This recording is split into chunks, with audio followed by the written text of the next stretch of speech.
Welcome back media Chhattisgarh. चलिए देखते हैं छत्तीसगढ़ की 25 फटाफट बड़ी खबरें। साथ ही डेली खबरों से अपडेट रहने के लिए चैनल को सब्सक्राइब करने के साथ वीडियो को लाइक करें।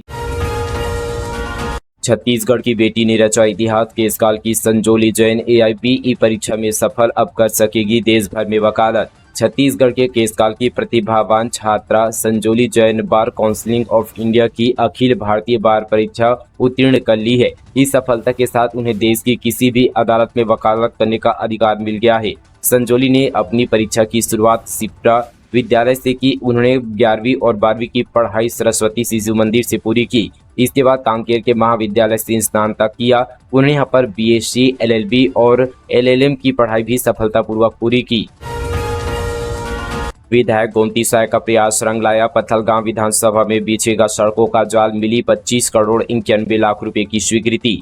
जसपुर जिले के पथलगांव क्षेत्र की तेज तर्रार विधायक गोमती साय की प्रयास रंग लाई। पथलगांव विधानसभा क्षेत्र की विभिन्न यहाँ पर 9 सड़क परियोजनाओं के निर्माण के लिए छत्तीसगढ़ सरकार के निर्देश पर लोक निर्माण विभाग ने 25 करोड़ 91 लाख रुपए की प्रशासकीय स्वीकृति प्रदान की है। पिछले कई दशकों से इन क्षेत्रों में सड़क निर्माण न होने से क्षेत्र की जनता को आवागमन के लिए अनेक कठिनाइयों का सामना करना पड़ता था। अब पथलगांव विधायक गोमती साय की पहल से छत्तीसगढ़ सरकार से करोड़ों रुपए की यहाँ पर सौगात मिलने से क्षेत्रवासियों में खुशी की लहर दौड़ गई है। उन्होंने कहा कि यहाँ पर सड़क निर्माण से हमें अब आवागमन में सुविधा होगी। बारिश में कीचड़ व सूखे दिनों में धूल से राहत मिलेगी। क्षेत्रवासियों ने पथलगांव विधायक गोमती साय को धन्यवाद देते हुए उनके प्रति आभार व्यक्त किया। पीएम मोदी ने छत्तीसगढ़ को दी 33,700 करोड़ रुपए की विकास परियोजनाओं की सौगात। CM साय ने जताया आभार। प्रधानमंत्री नरेंद्र मोदी ने छत्तीसगढ़ को 33,700 करोड़ रुपए से अधिक की बहुआयामी परियोजनाओं की सौगात दी। CM साय ने कहा कि प्रधानमंत्री नरेंद्र मोदी की ओर से लोकार्पित एवं शिलान्यास की गई परियोजनाएं रेल, सड़क, ऊर्जा, ईंधन, आवास और शिक्षा से जुड़ी है, जो न केवल लोगों के जीवन में खुशहाली और सुविधा का नया सूर्योदय लाएगी, बल्कि विकसित छत्तीसगढ़ की नींव भी मजबूत करेगी।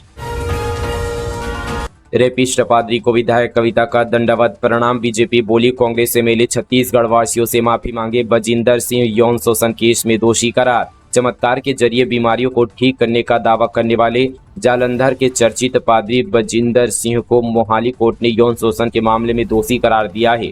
कोर्ट ने उनकी सजा पर फैसला सुनाने के लिए 1 अप्रैल की तारीख तय की है। इस बीच भाजपा ने अपने अधिकारी के सोशल मीडिया बिलाईगढ़ से कांग्रेस विधायक कविता प्राण लहरे का एक पुराना वीडियो शेयर किया, जिसमें कविता प्राण लहरे बजिंदर सिंह को दंडवत प्रणाम करती नजर आ रही है। विधायक बनने का श्रेय यहाँ पर बजिंदर सिंह को देती दिख रही है। इस पर बीजेपी ने कहा कि धर्मांतरण गिरोह के सरगना और एक बलात्कारी की समर्थक छत्तीसगढ़ की अस्मिता को तार तार करने वाली बिलाईगढ़ विधायक कविता प्राण लहरे को छत्तीसगढ़ वासियों से माफी मांगनी चाहिए।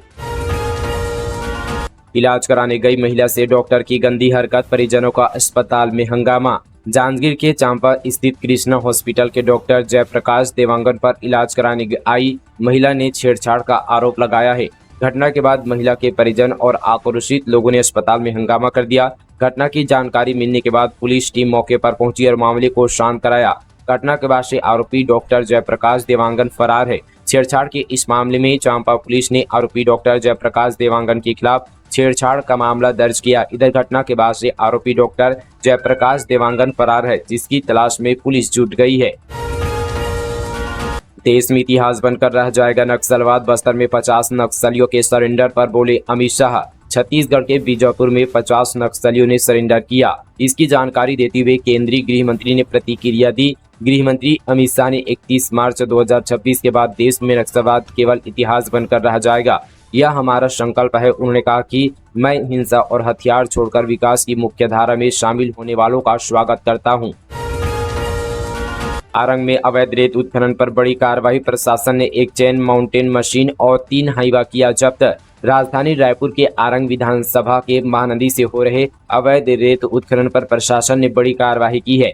बीते दिन ग्राम कागदेही में रेत के अवैध उत्खनन की शिकायत मिलने पर प्रशासन ने छापेमार कार्रवाई कर एक चैन माउंटेन मशीन और 3 हाईवा को जब्त किया।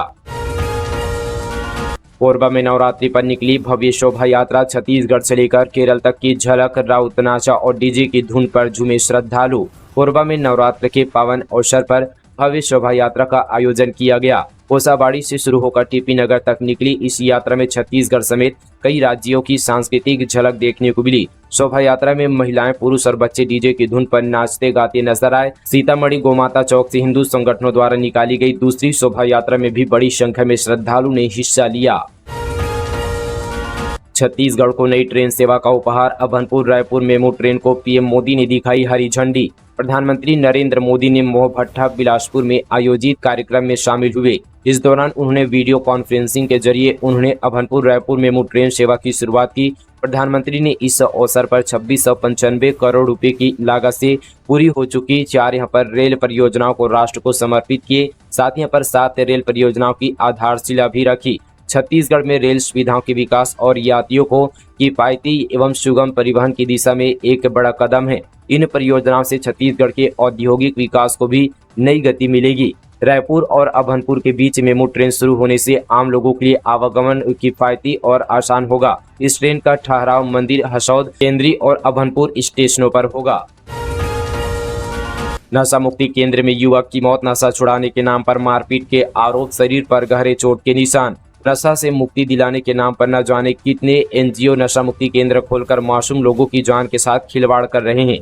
ताज़ा मामला सूरजपुर के बाजार पारा स्थित नशा मुक्ति केंद्र का है, जहां 5 दिन पूर्व नशा छुड़ाने के लिए एक ग्रामीण को एडमिट किया गया था, जहां कल देर रात उसकी मौत हो गई। मृतक के शरीर में चोट के कई गंभीर निशान यहां पर मौत को संदिग्ध बना रहे हैं। यही वजह कि मृतक के परिजन अब नशा मुक्ति केंद्र के खिलाफ कार्रवाई की मांग कर रहे हैं।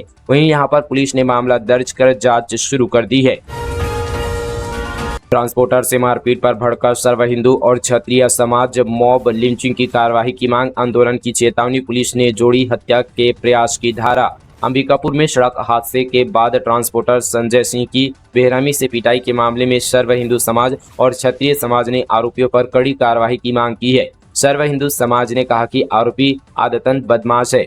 आरोपियों ने ट्रांसपोर्टर का सिर कलम करने की धमकी दी। सर्व हिंदू समाज और क्षत्रिय समाज ने मॉब लिंचिंग और हत्या के प्रयास का अपराध दर्ज करने की मांग करते हुए आंदोलन की चेतावनी दी है। मामले में ट्रांसपोर्टर के खिलाफ एक्सीडेंट का अपराध दर्ज किया है। अंबिकापुर के रिंग रोड में शुक्रवार की रात ट्रांसपोर्टर ने तेज रफ्तार में थार वाहन से जिला अस्पताल के चिकित्सक की कार को टक्कर मार दी थी। हादसे के बाद चिकित्सक के भाई और साथियों ने ट्रांसपोर्टर की बेदम पिटाई कर दी। चिकित्सक के भाई ने ट्रांसपोर्टर के लहूलुहान हो जाने के बाद भी उसके साथ बेरहमी से मारपीट करते हुए सिर कलम करने की धमकी दी।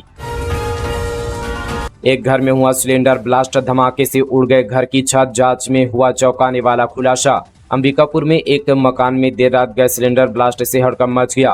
पुलिस ने जब इस पूरे मामले की पड़ताल की तो एक चौंकाने वाली बात सामने आई। पुलिस ने दावा किया कि यह ब्लास्ट घर मालिक की एक छोटी सी लापरवाही का नतीजा है।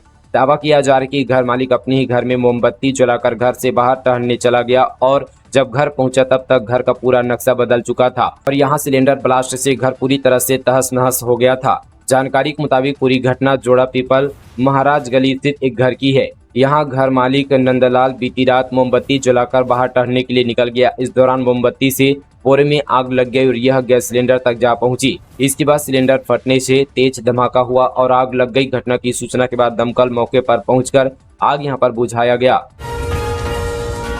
प्रदेश में पीएम आवास योजना पर राजनीतिक बीजेपी के क्रेडिट लेने पर कांग्रेस ने खोला मोर्चा। बिलासपुर से पीएम नरेंद्र मोदी ने छत्तीसगढ़ के 3 लाख लोगों को पीएम आवास योजना के तहत घर की चाबी सौंपी। अब इस पर छत्तीसगढ़ में सियासत चरम पर है। कांग्रेस की तरफ से इस पर सियासी वार शुरू हो गया है। कांग्रेस के मीडिया विभाग के प्रमुख सुनील आनंद शुक्ला ने इस मुद्दे पर बीजेपी को घेरा। उन्होंने कहा कि प्रधानमंत्री नरेंद्र मोदी ने आज यहां पर जिन 3 लाख प्रधानमंत्री आवास के गृह प्रवेश कराया, उसकी पहली किस्त पूर्ववर्ती कांग्रेस सरकार ने जारी की थी। इस पर भाजपा को श्वेत पत्र जारी करना चाहिए। रायपुर में सिंधी समाज के चेट्री चंड पर्व की धूम शोभा यात्रा का भव्य स्वागत, मुंबई और ऑर्केस्ट्रा टीम और डांस ग्रुप ने दी प्रस्तुति। रायपुर में बीते दिन सिंधी समाज ने चेट्री चंड पर्व पर भगवान झूलेलाल की 1075वीं जयंती धूमधाम से मनाया गया। इस अवसर पर पूज्य सिंधी पंचायत और Sindhi council of India Chhattisgarh इकाई के विभिन्न कार्यक्रम हुए। शहर की सड़कों पर भव्य शोभा यात्रा निकाली गई। यात्रा से पहले भगवान झूलेलाल का अभिषेक और पूजा अर्चना भी की गई। शोभा यात्रा शहर के विभिन्न मार्गों से होते हुए जय स्तंभ चौक तक पहुंची। 1 और 2 रुपए के सिक्के न लेने पर होगी कार्रवाई, जिला प्रशासन ने जारी किया आदेश। भारतीय मुद्रा में 1 और 2 रुपए के सिक्कों का चलन अब भी बरकरार है, लेकिन बलरामपुर रामानुगंज में खुदरा व्यवसायियों ने 1 और 2 रुपए के सिक्के लेने बंद कर दिए हैं, जिससे आम लोगों को पैसों के लेन देन में परेशानी आ रही है। इस संबंध पर अपर कलेक्टर ने जिले के सभी अनुविभागीय अधिकारी, राजस्व तहसीलदार, जनपद सीईओ और मुख्य नगरपालिका अधिकारियों को आदेश जारी किया है। बलरामपुर रामानुगंज जिले में बीते 3 से 4 सालों से 1 और 2 रुपए के सिक्कों का प्रचलन बाजार से समाप्त हो गया है। व्यापारी, दुकानदार और आम लोग भी सिक्कों के लेन देन से इनकार कर देते हैं, जिसके बाद अब प्रशासन शहरों एवं ग्रामों में मुनादी कराकर 1 और 2 रुपए के सिक्कों का लेन देन शुरू करने की अपील कर रहा है। रायपुर में लावारिस बैग से मची खलबली, अंदर मिला जापानी महिला का पासपोर्ट और वीजा समेत कई देशों की हवाई टिकटें। छत्तीसगढ़ की राजधानी रायपुर के प्रोफेसर कॉलोनी में एक लावारिस बैग मिलने से सनसनी फैल गई। बैग की तलाशी लेने पर उसमें जापानी महिला का पासपोर्ट, वीजा, 20 दिसंबर 2024 का टोक्यो से दिल्ली का एयर टिकट, भारत के विभिन्न शहरों की हवाई टिकटें, लैपटॉप और अन्य इलेक्ट्रॉनिक उपकरण बरामद हुए। वहीं इस बैग के मिलने से पुलिस के सामने अब कई सवाल खड़े हो गए हैं। यह बैग किसका है? क्या यह किसी विदेशी पर्यटक का खोया हुआ सामान है या फिर किसी आपराधिक घटना से इसका कोई संबंध है? ऐसे में कई सवालों के जवाब अब ढूंढने होंगे। फिलहाल यहाँ पर पुरानी बस्ती थाना पुलिस मामले की जांच पर जुट गई है। पुलिस यह पता लगाने की कोशिश कर रही है कि बैग का असली मालिक कौन है और यह रायपुर में कैसे पहुंचा। आरटीओ में दलाल रात 4 से 5 गुनी रकम लेकर बिना टेस्ट बनवा देते हैं ड्राइविंग लाइसेंस, 10 दिन में नए आरसी। लाखों दावे के बाद भी परिवहन विभाग क्षेत्रीय कार्यालय से दलालों को बाहर नहीं कर पा रही है। रायपुर में परिवहन कार्यालय के सामने दलालों का कब्जा है। ऐसे दलाल लोगों से तय शुल्क से 4 से 5 गुना ज्यादा रकम वसूल रहे हैं। इसके साथ ही 1 माह में होने वाले काम को 10 दिनों में करवाकर देने का दावा भी दलाल कर रहे हैं। टीवी स्टार की टीम ने जब इस मामले में पड़ताल की तो दलाल कैमरे में कैद हुए। दलालों का कहना था कि आरटीओ के माध्यम से काम करवाओगे तो समय लगेगा, साथ ही काम होगा कि नहीं इसका भी कोई गारंटी नहीं है। जब डीबी स्टार के रिपोर्टर ने दलाल से ड्राइविंग लाइसेंस बनवाने की बात कही तो उसने 4000 रुपए में लाइसेंस बनवाकर देने का दावा किया। यही नहीं, दलाल का दावा था कि आपको ड्राइविंग टेस्ट देने भी नहीं आना पड़ेगा, महीने भर के अंदर आपका लाइसेंस पोस्ट के माध्यम से घर पहुंच जाएगा। वहीं जब बाइक का नाम ट्रांसफर कराने को लेकर बात की गई तो उनका कहना था कि 2500 रुपए में आपका काम हो जाएगा। वीडियो बनाकर महिला शिक्षक को ब्लैकमेल कर रहे थे युवक युवती पुलिस के हत्थे चढ़े। बलरामपुर जिले के राजपुर पुलिस की टीम ने ब्लैकमेलिंग के आरोप में एक महिला और एक युवती को गिरफ्तार किया है। दोनों अंबिकापुर के रहने वाली है और राजपुर के एक स्कूल में जाकर वीडियो और फोटो बनाने के बाद महिला शिक्षिका से 50,000 रुपए की मांग कर रही थी। पैसे नहीं देने पर उसे सस्पेंड करा देने की धमकी दे रही थी। महिला टीचर की रिपोर्ट पर पुलिस की टीम ने अपराध दर्ज करते हुए दोनों को गिरफ्तार कर लिया है। गिरफ्तार किए गए युवक और युवती दोनों अंबिकापुर के रहने वाले हैं और स्कॉर्पियो से इस इलाके में घूमकर सरकारी कर्मचारियों का वीडियो और फोटो बनाकर ब्लैकमेलिंग का काम करते थे। पुलिस ने बताया कि 27 मार्च को स्कूल में 5वीं बोर्ड की परीक्षा थी। इस दौरान यह दोनों लोग स्कूल में घुस गए और वीडियो और फोटो बनाने के बाद महिला टीचर को धमकी देने लगे। धमकी देने के बाद उन्होंने महिला टीचर से 50,000 रुपए की मांग की थी और उसे अपनी गाड़ी में बैठाकर ATM भी ले गए थे। महिला टीचर की सूझबूझ से इस मामले में रिपोर्ट दर्ज कराया गया और पुलिस की टीम ने तत्काल कार्रवाई करते हुए दोनों को गिरफ्तार करते हुए कार्रवाई शुरू कर दी। सचिव संघ की हड़ताल जारी, नौकरी सरकारी करने की मांग को लेकर 12 दिन से धरने पर बैठे हैं सचिव। छत्तीसगढ़ के सीतापुर में विधानसभा चुनाव के दौरान मोदी की गारंटी के तहत शासकीयकरण करने का वादा पूरा नहीं होने पर सचिव संघ ने अनिश्चितकालीन हड़ताल शुरू कर दिया है। सचिव संघ का अनिश्चितकालीन हड़ताल 12वें दिन भी अनवरत जारी रहा। 10वीं 12वीं पास कराने को लेकर दलाल सक्रिय, माध्यमिक शिक्षा मंडल ने किया अलर्ट। मानसिम और स्कूल शिक्षा विभाग में 10वीं 12वीं पास कराने के नाम पर दलाल सक्रिय हो गए हैं। माध्यमिक शिक्षा मंडल ने इस संबंध पर कॉल आने पर रिपोर्ट कराने को कहा है। छत्तीसगढ़ माध्यमिक शिक्षा मंडल द्वारा इस संबंध पर जारी प्रेस नोट में कहा गया है कि बोर्ड परीक्षा समाप्त होने के उपरांत वर्तमान में उत्तर पुस्तिकाओं का मूल्यांकन कार्य चल रहा है। पूर्व वर्ष 2024 में बोर्ड परीक्षा में पास कराने के लिए छात्रों पालकों को फर्जी फोन कॉल आते थे। फर्जी कॉलर द्वारा परीक्षा परिणाम सुधारने हेतु अनुचित मांग की जाती थी। इस संबंध पर छत्तीसगढ़ माध्यमिक शिक्षा मंडल द्वारा संज्ञान में लेते हुए अलर्ट किया गया कि बोर्ड परीक्षा में पास कराने के लिए छात्र छात्रा एवं पालकों को किसी भी प्रकार का फर्जी फोन कॉल आते हैं तो उसे ध्यान न देते हुए अनावश्यक किसी प्रकार का लेन देन की कार्यवाही न करें तथा उक्त फर्जी कॉल के संबंध में अपने नजदीकी पुलिस थाना में शिकायत दर्ज कराएं। रायपुर में लुटेरी दुल्हन, महिला ने 4 शादियां कर पतियों को किया ब्लैकमेल, पैसे न देने पर झूठे केस की दी धमकी। छत्तीसगढ़ की राजधानी रायपुर में लुटेरी दुल्हन का मामला सामने आया है।